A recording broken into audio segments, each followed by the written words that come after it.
Il y a une époque où chaque établissement avait son technicien de laboratoire propre qui fabriquait le matériel.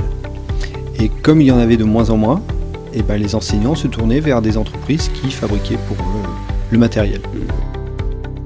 On va continuer à parler de votre entreprise, mais en découvrant aussi en même temps la production. On va faire la partie géologie, on va vraiment partir de la première étape de production.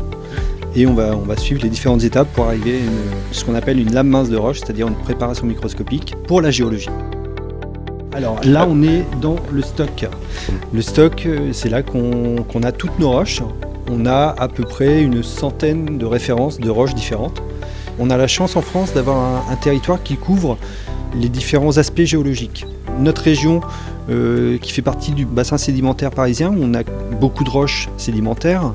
Et après, on va dans le massif central pour tout ce qui est roches éruptives et volcaniques. On va au pied des volcans, dans les carrières, etc., chercher les roches qui nous intéressent. Et on va aussi dans les Alpes ou à Biarritz, on va chercher des roches sédimentaires bien spécifiques. Donc c'est vrai que notre premier travail, c'est le prélèvement. On se déplace en France pour prélever les roches qui vont intéresser les enseignants. La deuxième étape, va falloir travailler la roche. Alors on part vraiment, comme vous dites, on a des gros blocs. Ces blocs, on va les réduire. D'où c'est là qu'on voit l'outil préféré du géologue, le marteau et la masse. Ça fait penser au casseur de pierre dans Lucky Luke. Exactement, oui. Souvent, on nous dit vous êtes à Cayenne ici.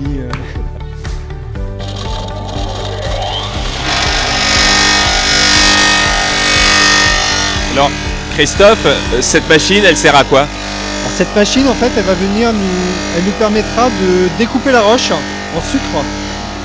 Alors, je dis sucre parce que ce sont des petits rectangles de la taille d'un sucre qu'on va venir coller sur une lame de verre. On va l'arrêter du coup. Voilà, on s'entend mieux. Alors là, on entre dans un autre endroit, une petite chambre réduite. Ici, on est sur 3 mètres carrés. C'est la petite pièce qui a la micro-scie. C'est la scie la plus précise que l'on ait. Parce qu'elle va venir couper les sucres qu'on a collés sur nos lames de verre.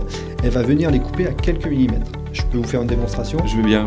Alors je vois que vous êtes venu avec des lunettes pour vous, mais aussi pour moi. Oui, parce que les roches, ça fait des éclats et on protège toujours les yeux. Et ça fait du bruit, on protège normalement les oreilles également. Alors on utilise des disques au diamant pour tout ce qui est découpe de roches. Pour pas que ça chauffe trop, on utilise toujours de l'eau. Ah oui, il y a de l'eau qui coule sur Il y a de l'eau qui coule sur le disque, ce qui fait que ça refroidit le disque en permanence. Alors on va dire ce que vous faites, vous collez, il y a un aimant. Je prends ma lame de verre et j'ai ce qu'on appelle un porte-objet, c'est-à-dire que j'ai une petite plaque où vient se poser la colonne et je m'approche tout doucement de la lame et c'est là que le bruit commence.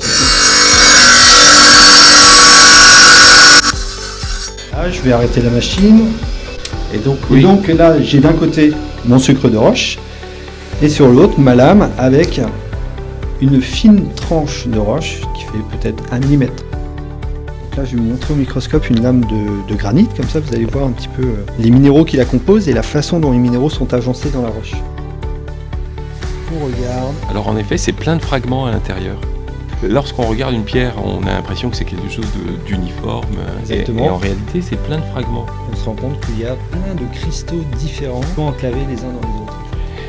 Il y a des choses grises et puis il y a aussi un élément que je vois rose, mauve. Là on est sur un granit, donc ce qui se passe c'est qu'il y a des cristaux plutôt rectangulaires, blancs, où là ce sont des quartz, des feldspaths, etc.